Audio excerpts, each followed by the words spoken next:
¿Sabías que una de cada 5 mujeres en el mundo ha sufrido violencia sexual? Y eso solo contando a quienes se atreven a hablar. Muchas no pueden o no las dejan. ¿Qué harías si tu hermana, tu hijo, tu mejor amiga te confesara que fue abusada sexualmente?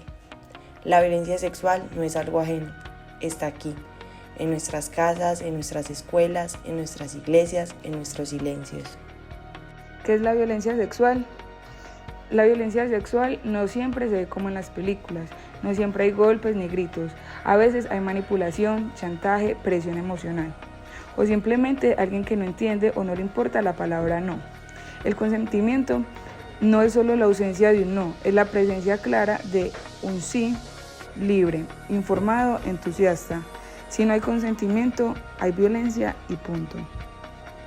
En Colombia y en todo el mundo las cifras son alarmantes.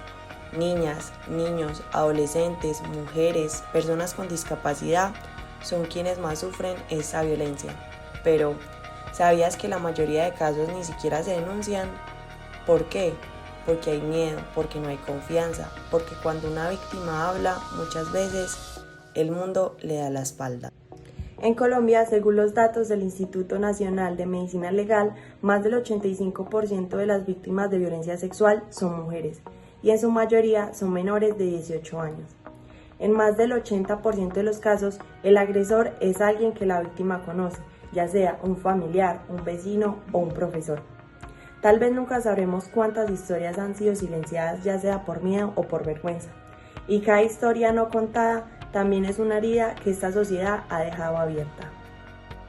El abuso sexual no termina cuando el acto termina. Ahí es cuando comienzan las verdaderas heridas: ansiedad, pesadillas, dificultad para confiar y pérdida del sentido de identidad.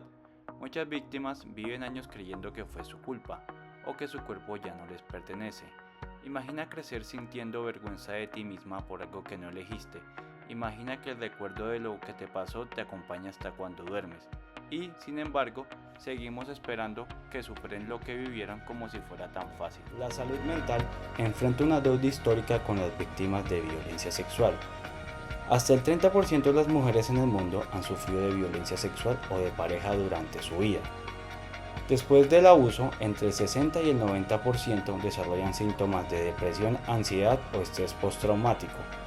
En más del 70% de los casos, el agresor es alguien cercano, y además, la mitad de estos casos no son denunciados. La psiquiatría y la psicología han minimizado relatos, patologizando reacciones y reforzando estereotipos. Escuchar no basta si no se cuestiona el consentimiento, el poder en la consulta y los prejuicios profesionales. Una salud mental justa exige una mirada crítica, comprometida con los derechos humanos, centrada en la dignidad de las personas. ¿Y la sociedad qué hace? A veces lo más doloroso no es el abuso, sino que nadie haga nada. La revictimización, el encubrimiento, el silencio. Películas como Spotlight nos muestran que incluso instituciones como la iglesia han protegido a los abusadores y las víctimas. Muchas quedaron olvidadas, pero hay algo claro: el silencio también es cómplice y nosotros también tenemos una responsabilidad. La violencia sexual no es solo un problema privado, es una falla colectiva. No basta con saber que debemos comprometernos a reconocerla, prevenirla y atenderla con sensibilidad, responsabilidad y justicia. Como estudiantes y futuros profesionales tenemos el deber de no ser cómplices del silencio ni espectadores pasivos, porque cada palabra que decimos, cada decisión que tomamos y cada espacio que habitamos puede ser parte del problema o del cambio. Hoy entendimos que la violencia sexual no es un problema individual, es un fenómeno social y profundo que afecta el cuerpo, la mente y la vida entera de quienes lo sufren, y también que callar lo mantiene vivo. No podemos seguir normalizando el abuso, la culpa a la víctima y el silencio institucional.